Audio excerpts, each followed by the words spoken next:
It took me until about age 60 to figure out what I really wanted to do with my life. And that's basically to help people innovate.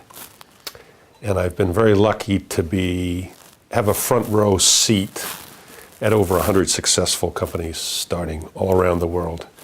And I've now been able to work in about 15 different countries. So I say that I'm in the business of collection, transport, and assembly. So I go around the world and I learn of really good ideas. I collect them, I go someplace else in the world, and then we assemble something that's appropriate for, the new landscape. So it looks different from where I originally saw it, but it has the basic ideas. So it's really fun. And I enjoy the excitement I see in the young people here in Korea. When Bill Gates went to Washington to start Microsoft, it was an incredible accomplishment by an incredible person.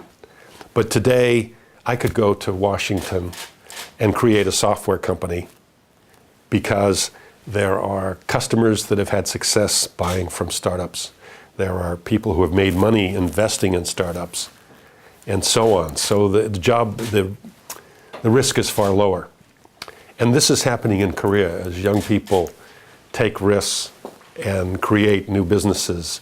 They're making it so much easier for the next people to do that. So it's different based on who's involved, what the product is, what the markets are.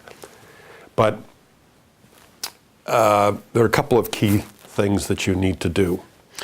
I had a chance to go back and talk with many of the inventors that I worked with at MIT after their companies had gone public. And of course, it was really exciting to see all the changes that went from the original idea. Someone comes into my office and says, I have an idea for a new vibration-damped tennis racket.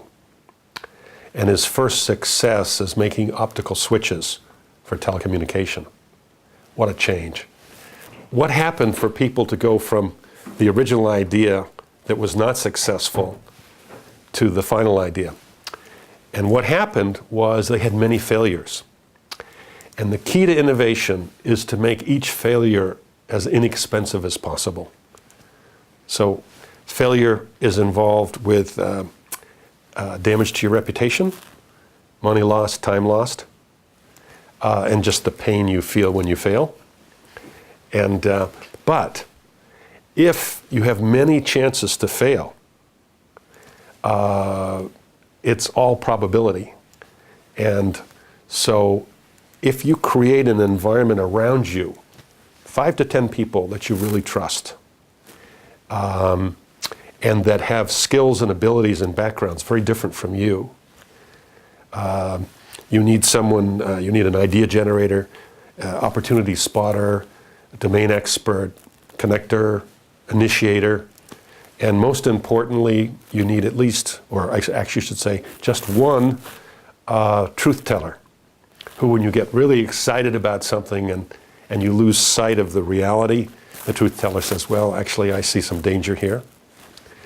And with that combination, 5 to 10 people, and you work very quietly to try a whole bunch of different ideas. Each failure in trying the ideas is very inexpensive.